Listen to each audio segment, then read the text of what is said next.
விமர்சகர் புதுக்கோட்டை சீனிவாசன். அனைவருக்கும் வணக்கம். ராம்கி, இன்னைக்கு நடைபெற்ற இந்த செயல்வீரர்கள் கூட்டத்தில் விஜய் பேச்சுடைய சுருக்கம் என்ன, அதை டீகோட் பண்ண முடியுமா? முதல்ல அவர் இதுவரைக்கும் பேசின விஷயங்களில் உறுதியாக இருக்கிறதா முக்கியமாக திமுக தீய சக்தி அப்படிங்கிற திமுக எதிர்ப்பில் தொடர்ந்து பல இடங்களில் திரும்ப தீய சக்திங்கிறார். அதனால் திமுக எதிர்ப்பு உறுதியாக இருக்காது தெரியுது. இரண்டாவது, அதிமுகவையும் பாஜகவையும் விமர்சிக்கிறார். அதுலேயும் இன்னும் பின்வாங்கலை. அதிலிருந்தே ஒரு என்டிஏ கூட்டணியில் வருவாங்க அப்படிங்கிற மாதிரியான அந்த யூகங்கள் அந்த இதெல்லாம் அடிபட்டு போகுது. ஸோ இது முதல் விஷயம். ரெண்டாவது, இது வரைக்கும் ஒரு சென்ற மாதம் வரைக்கும் பேசி இந்த விஷயத்துலேருந்து எந்த மாறுபாடில் அது தொடர்ந்து திரும்ப அந்த அழுத்தங்கிற வார்த்தைகள்லாம் பயன்படுத்தும் போது எவ்வளோ இடைஞ்சல்கள் வந்தாலும் நான் ஏற்கனவே சொன்னதிலிருந்து பின்வாங்கவில்லை அப்படிங்கிற ஒரு விஷயத்தை சொல்கிறேன். இரண்டாவது, கூட்டணி அது விக்கிரவாண்டி மாநாட்டில் ஒருத்தர் முதலாக அறிவிக்கும் போது ஆட்சியில் பங்கு அதிகாரத்து பங்கு யார் வேண்டுமானாலும் வரலாம் அப்படிங்கிற மாதிரி விஷயத்தை சொன்னார். இன்றைக்கி கிட்டத்தட்ட தனித்து போட்டியிடக்கூடிய ஒரு சூழல் வந்துவிட்டது அப்படிங்கிறத புரிஞ்சுக்கிட்டு அதை நியாயப்படுத்தும் விஷயமா ஒன்று சொல்கிறார். என்னென்னா, நான் தனியாக இருந்து கூட நான் போட்டியிட முடியனால அப்படிங்கிறார். ஏன்னா அவர் கிடைத்த விசில் சின்னம், அந்த விசில் சின்னம் 234 தொகுதியிலும் விசில் சின்னம் இருக்க போகிறது. அது தாவேக்காக ஒதுக்கப்பட்ட சின்னம். ஒருவேளை தாவேக்காவுடன் வேறு ஏதாவது கூட்டணி கட்சி வந்தால் அவருடைய சின்னம் இடம்பெறாது. இப்போ ஒரு கை சின்னம் காங்கிரஸுடன் கூட்டணி வந்தால் கூட கை சின்னமும் இருக்கும், விசில் சின்னமும் இருக்கும். அது பெரிய குழப்பத்தை கொண்டு வரும். ஸோ அதனால் அதையெல்லாம் புரிஞ்சுக்கிட்டு இனிமேல் கூட்டணிங்கிற விஷயம் இனிமேல் சரி வராது, தனித்து தான் போட்டியிட வேண்டுங்கிற ஒரு யதார்த்தத்தை உணர்ந்திருக்கிறார். இதெல்லாம் மேம்போக்கான விஷயம். இரண்டாவது, இன்னைக்கு ரொம்ப ஒரு அடுத்த கட்டமாக பார்க்கும்போது அவர் ரொம்ப முக்கியமான விஷயத்தை பார்க்குறது, தான் ஒரு மாற்று சக்தி அப்படிங்கிறத இனிமேலாவது நிரூபிக்கணும் அப்படிங்கிற விஷயத்தை தான் சொல்கிறார். அதனால தான் நான் ஊழல் செய்ய மாட்டேன், அதுக்கு எனக்கு அவசியம் இல்லை, சிஸ்டம் ஃபெயிலியராக இருக்குது, அதை என்னால் சரி பண்ண முடியாது, ஆனால் அதுக்கு முயற்சியெல்லாம் எடுப்பேன், அது ஒரு ப்ராசஸ்ன்னு சொல்கிறார். இது எங்கேயோ கேட்ட குரல். சூப்பர் ஸ்டார் ரஜினி அவர்கள் அரசியலுக்கு வருவதற்கு முன்னாடி அவர் பேசின விஷயம். அன்னைக்கு அவர் பேசும்போது அரசியல் கட்சிகள் விமர்சனம் செய்வார்கள், ஏன்னா அவங்களோட இருப்பை கேள்விக்குறியாக்க ஒரு விமர்சனம். ஆனால் அப்போது விஜய் ரசிகர்களாக சேர்ந்து அதை விமர்சனம் செய்தார்கள். இது நடைமுறை சாத்தியம் இல்லை அப்படின்னாங்க. அந்த இடத்திற்கு சேர்ந்திருக்கிறார் இன்னைக்கு விஜய். ஒரு மாற்று சக்தி அப்படிங்கிறத இன்னைக்கு நிரூபிக்க வேண்டிய கட்டாயம். நான் ஒரு வழக்கமான அரசியல் கட்சி இல்லை, நான் ஒரு புதுமையாக சில விஷயங்கள் செய்ய போகிறேன், அதுக்கான முயற்சிகளாக எடுப்பேன் அப்படி சொல்றது மூலமாக ஒரு கணிசமான ஆதரவு வரும். அந்த ஆதரவு தளத்தை தக்க வைத்துக் கொள்வதற்காக அது பேச வேண்டிய நெருக்கடியில் இன்னைக்கு இருக்கிறார். இது ஒரு புது விஷயம் இல்லை. ஊழலற்ற ஆட்சி அப்படின்றது ஒவ்வொரு அரசியல் கட்சி தொடங்கும் போதும் அரவிந்த் கெஜ்ரிவால் தொடங்கி அண்மையில் சகாயம் வரைக்கும் ஊழலற்ற அரசு அப்படின்றது தான் முழக்கமாக முன்வைக்கிறாங்க. இதில் விஜய் என்ன புதுமையை இல்லை, இதில் என்னன்னா, நீங்கள் அரசியல் ஏற்கனவே உள்ள எஸ்டாப்ளிஷ் அரசியல் கட்சிகள் சொல்லும் போது அதை மக்கள் நம்ப தயாராக இல்லை. அது பாஜக போன்ற பார்ட்டி வித் டிஃபரன்ஸ்னு ஒரு லேபிளோட சொன்னா கூட மக்கள் நம்ப புதுவிதமாக ஒரு சினிமாவிலிருந்து ஒரு நடிகர் கட்சி ஆரம்பித்து வரும்போது இவர் ஏதாவது புதுசாக பண்ணுவார், இருக்கிற அரசியல் கட்சிகளுக்கு மாற்றாக ஏதோ பண்ணுவார், ஏன்னா அதுக்கு அவருக்கான நிர்பந்தம் அவர் கிடையாது, இல்லைனா அவர் சினிமாவிலே இருந்திருக்கலாம், அரசியலுக்கு வர தேவையில்லையே அப்படிலாம் மக்கள் புரிஞ்சு வச்சிருப்பாங்க. அதனால முதல் விஷயமே அதை தான் பற்றி பேசியிருக்கணும். ஸோ விக்கிரவாண்டி மாநாட்டிலிருந்து அவர் தொடர்ந்து அதை பேசியிருக்கணும். அதை பேசாமல் உடனடியாக அவர் திமுக எதிர்ப்பு பாஜக எதிர்ப்புங்கிற ஒரு டிப்பிக்கலான ஒரு அரசியல் கட்சி மனோபாவத்துக்கு போயிட்டார். 2 வருஷமா ஏன் அதிமுக விமர்சிக்கல? 5 ஆண்டுகளாக அவங்க ஆட்சியில் இல்லை, ஊழல் கட்சி அப்படின்ற டேக் லைன் இப்போ அவர் கொடுக்குறாரு. அது 5 ஆண்டுகளுக்கு முன்பும் பொருந்தும் தான். அது ஆனா ஏன் அதை பத்தி ஒரு பேசல? அதுதான் பேசுறதுக்கான காரணம் என்ன? அதுதான் சொல்றேன். அதுக்கான பேசக்கூடிய அத்தனை தகுதிகளும் அவருக்கு 2 ஆண்டுகளுக்கு முன்னாடி இருந்தது. அதை பேசியிருக்கலாம். அப்படி பேசியிருந்தால் இன்னைக்கு விஜய் ஒரு மாற்று சக்தியாக முன்னிலைப்படுத்தப்பட்டிருப்பார். அதுக்கு அவருக்கு ஒரு பெரிய அட்வான்டேஜ் ஆக்சுவலா. அதை அங்க மிஸ் பண்ணிட்டு அவர் என்ன நினைச்சாருன்னா, அதிமுகவை ஒரு லெஃப்ட் ஹேண்ட்ல டீல் பண்ற மாதிரி அவரை ஒதுக்கி விட்டு அவருக்கு அண்டர் எஸ்டிமேட் பண்ணி, இன்னைக்கு அவர் சொல்றாரு என்ன யாரும் அண்டர் எஸ்டிமேட் பண்றாங்கன்னு. ஆக்சுவலா அவர் அண்டர் எஸ்டிமேட் பண்ணது அதிமுகவை. அதனால அதிமுக பற்றி பேசாமல் திமுக எதிர்ப்பு பாஜக எதிர்ப்பு மட்டுமே போதும், நம்மளை கரை சேர்த்து விடுன்னு அவர் நம்பினார். அது போதாது. அது ஒரு மாதிரி ஒரு சூழல் அதில் மாட்டிக்கிட்டார். ஆக்சுவலாக அந்த ட்ராப்லேருந்து வெளில வர்றது இன்னைக்கு தான் அவர் யோசிக்கிறார்.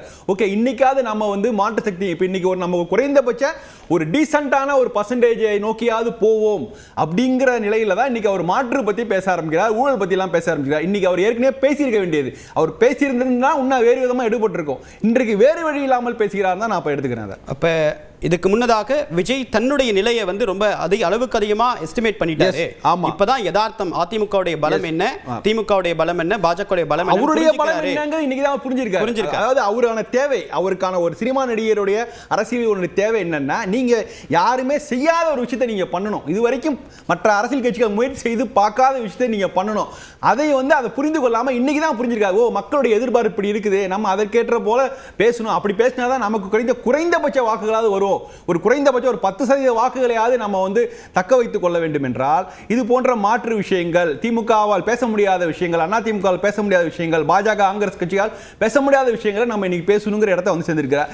இதில் தேர்தல் அரசியலில் பெரிய தாக்கத்தெல்லாம் ஏற்படுத்துது. ஆனால் குறைந்தபட்சம் அவருடைய ரசிகர்கள் மத்தியில், அவருடைய ஆதரவாளர்கள் மத்தியில் அவருடைய செல்வாக்கை புகழை ரீட்டைன் பண்றதுக்கான அந்த முயற்சி தான் இது. இதை தாண்டி வேற எதுவும் பெரிய அளவில் தமிழ்நாட்டு அரசியலில் ஒரு பெரிய சலசலப்பை ஏற்பாடு தான் நான் பார்க்கிறேன். ஆனா ஒரு சரியான ட்ராக் தான் வந்திருக்காரு நினைக்கிறேன். இன்னைக்கு தான் ஒரு போட்டியிட முடியும், நம்மளால ஜெயிக்க முடியும் அப்படின்ற ஒரு நம்பிக்கையை சொல்றாரு. அதுக்கான வாய்ப்பு இருக்கா? அதுக்கான வாய்ப்பு இல்ல. அது அவருக்கே தெரிஞ்சு தான் பேசுறாரு. இன்னைக்கு நீங்க பல விஷயங்களை இன்னைக்கு பட்டவர்த்தமா போட்டு உடைக்கிறார். என்ன சொல்றாருன்னா, ஒற்றுமையா இருக்கணும்னு சொல்லிட்டு மேடையில் இருக்கிறவங்களையும் மேடையில் அமர்ந்து கீழே அமர்ந்திருக்கணும்னு சொல்றாரு. அப்ப அது வந்து வெளிப்படையா நீங்க கொடுக்குற ஒப்புதல் மாதிரி உங்களுக்குள்ள ஒரு கோஷ்டி பூசல் இருக்கிறத வேற எந்த ஒரு சின்ன கட்சி தலைவர் கூட மாதிரி செய்ய மாட்டாங்க. எங்க கட்சியில் 1000 பிரச்சனைகள் இருந்தாலும் நமக்கு தெரியும் கோஷ்டி பூசல்னா அது தேசிய கட்சிகள் ரொம்ப சகஜம், காங்கிரஸ் பாஜக கட்சிகள் ரொம்ப சகஜம். ஆனா அவங்க ஒரு இடத்துல கூட பொது வெளியில அக்னாலஜ் பண்ணவே மாட்டாங்க. ஆனா இவர் வெளிப்படையாக ஒரு அவங்க இருக்கிற கோஷ்டி பூசல் இருக்கிற மாதிரியோ நீங்க எல்லாம் ஒத்துழைப்பீங்களா, களத்துக்கு போலாமா, நான் அறிவிக்கிற வேட்பாளர் ஏற்றுக்கொண்டு செயல்படுவீர்களான்னு சொல்லும்போது அவருக்கு ஒரு சின்ன ஒரு இன்செக்யூரிட்டி இருக்குது. ஒருவேளை நம்ம அறிவிக்கிற வேட்பாளர் நம்ம ரசிகர்கள் ஏற்றுக்கொள்ளவில்லை என்றால் என்ன ஆகும் அப்படிங்கிற ஒரு சின்ன இன்செக்யூரிட்டி தொடர்ந்து பேசுறாரு. ஒரு தடவை 2 தடவை இல்ல, அவர்களை எழுந்து நிற்க சொல்லி ஒரு உத்தரவாதம் மாதிரி உறுதிமொழியெல்லாம் வாங்குறாரு. ஸோ இந்த தடுமாற்றம், இந்த குழப்பத்திற்கு காரணம் வந்து அடுத்து என்ன செய்ய போகிறோம் அப்படிங்கிற ஒரு தெளிவில்லாத நிலை தான் இன்னைக்கு. ஆனா அவர் இன்னைக்கு பேச வேண்டிய விஷயங்களை அவர் சரியான ட்ராக் வந்திருக்கிறதா நான் பார்க்குறேன். சார், திரு புதுக்கோட்டை சீனிவாசன் சரியான ட்ராக் வந்திருக்காரு. இப்போதான் யதார்த்தத்தை விஜய் புரிஞ்சிருக்காரு. தனித்தே நின்றாலும் வெற்றி பெற முடியும் அப்படின்ற நம்பிக்கை அவருக்கு இருக்கு. அதே நேரத்தில் அதிமுகவை ஊழல் சக்தி அப்படின்னு விமர்சிக்க ஆரம்பிச்சிருக்காரு அப்படின்ற பார்வையை ராம்கே சொல்றாரு. உங்களுடைய முதற்கட்ட கருத்து? பேசியிருக்கிற பேச்சு அடங்க மாட்டோம், அண்டி போக மாட்டோம், சமரசத்திற்கு நான் தயார் இல்லை அப்படின்ற இந்த குரல்லாம் இதை வந்து இன்னும் சொல்றாரு அவருடைய பாணியில. இந்த மூஞ்சி அப்படிப்பட்ட மூஞ்சியார்லாம் கேட்டார். நான் என்ன கேட்குறேன்னா, கடந்த காலங்களில் இந்த டைம் டு லீடு தலைவா படத்துக்கு மேலே வந்த அந்த வார்த்தைகள் இருக்கு பாருங்க, அந்த வார்த்தைகளை காப்பாற்றணுன்றதுனால தந்தையார் சந்திரசேகர் சாரை கூட்டிக்கிட்டு கொடநாடு போய் நின்னாரு பாருங்க. சார் சார் இணைப்பு இருக்கீங்க, தொடர்ந்து பேசுங்க சார். அதாவது அந்த கொடநாட்டில் போய் நின்னப்ப அந்த மூஞ்சியை தமிழ்நாட்டு மக்கள் பார்த்தாங்க. அதற்கு பிறகு கரூர்ல 41 பேர் உயிர் போணுச்சு பாருங்க. அப்ப நம்ம கட்சிக்காரங்க நம்மளை பார்க்க வந்தவங்க இப்படி காயமடைஞ்சிட்டாங்க, உயிர் போயிருச்சு. எல்லாத்தையும் விட எனக்கு என்னை நம்பி வந்தவர்கள் உயிரும் உடலும் முக்கியம். நான் எங்கேயும் போக மாட்டேன். இந்த ஊர்ல கரூர்ல இருந்து முதலுதவி சிகிச்சை செஞ்சு அவங்களை காப்பாற்றுற பணியில ஈடுபடுவேன்னு சொல்லியிருந்தாருன்னா அன்னைக்கு அவர் மூஞ்சிய தமிழ்நாட்டு மக்கள் பார்த்திருக்கலாம். சரி, அதற்கு பிறகு தன்னுடைய அரசியல் எதிர்காலமே ஜனநாயகம் தான் அப்படின்னு சொல்லி என்ன வருமானம் 1000 கோடியை இழந்துட்டு நான் வந்திருக்கேன் அரசியலுக்குன்னு சொன்னவர், அந்த ஜனநாயகன் படம் 14 காட்சிகள் நீக்கப்பட்டுருச்சு அப்படின்னு சொல்லி செய்திகள்லாம் வந்தது. அந்த அரசியல் எதிர்காலமே அடங்கி இருக்கிற அந்த ஜனநாயகன் படத்தை யார் தடுத்தது? எந்த காட்சி அந்த படத்தை வரவிடாம செஞ்சது? அதற்காக ஒரு குரல் கொடுத்து அவர் போராடி இருந்தாரு அப்படின்னா அந்த மூஞ்சி தமிழ்நாட்டு மக்களுக்கு தெரிஞ்சிருக்கும்.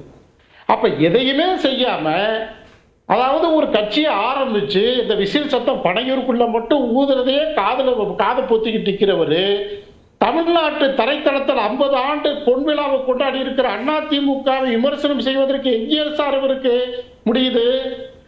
அதிமுக பேரறிஞர் பெருந்தகை அண்ணா சொன்னார், ஏழையின் சிரிப்பில் இறைவனை காண்போம்னு.